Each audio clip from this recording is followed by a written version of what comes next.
Hello Mangalam, good afternoon. It's not the most ideal start to a new series. What the bulls were anticipating, a deep screen of red, as you can see, the lowest point of the day for the index and particularly for the broader markets as well. You know, when it's one of those things where you ask, how did the market fall after 5 months of it declining? You say it started slowly and then suddenly, because it's not as big until it becomes very big. That's exactly what has happened in the last 5 months. We've lost 3,700 points on the Nifty, and that 3,700 point accounts for nearly 15% of the cut out there. So it started out as a bit of a pond of red, and then maybe a river of red has now turned into a sea of red, and perhaps as we stare at the March series, the ocean of red as well. So that's where the weakness is. The Nifty is down 15%, the mid-cap index down 21%, the small-cap index down 25% from all-time highs.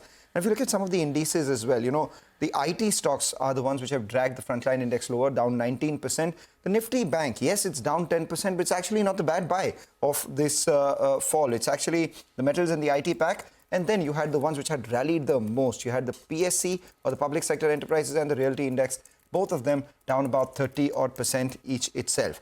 And as things stand today, are things any better? Seems like no, because we have, around 78 stocks in upper circuit, and none of them belong to the investable category, so to say. Lower circuit, 361 stocks.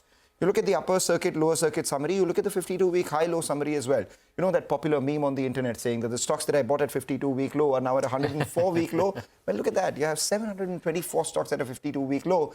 And among the stocks which are at a 52-week high, again, none of them belong to the A-B category. They're all ZXM category itself. Names like Tata Motors, they've halved from the top. Trent, which has seen a stellar run, 40% down from the top. And Bajaj Auto itself is down 40% from the top. And remember, the decline from the top and the rally back up is not always the same. On a percentage basis, stocks which have halved from the top, for you to reach break-even point, actually have to double from current levels. So those are, the visibilities that we'll have to look for. And these are stocks like Adani, Green, Whirlpool. They'll have to triple from current levels only to get to your purchase price if you bought it at the top. And then you had some of these high flyers from the new age businesses, the IPOs, etc. as well. Ola Electric down 64%. You have Swiggy from its IPO price, post-listing highs down 61%.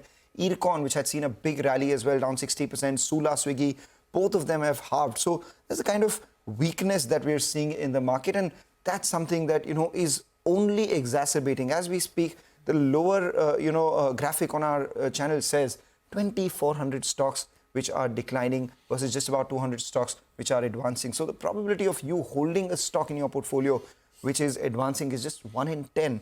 Every portfolio is feeling the pain today, Hormaz. Oh yeah, they're paying.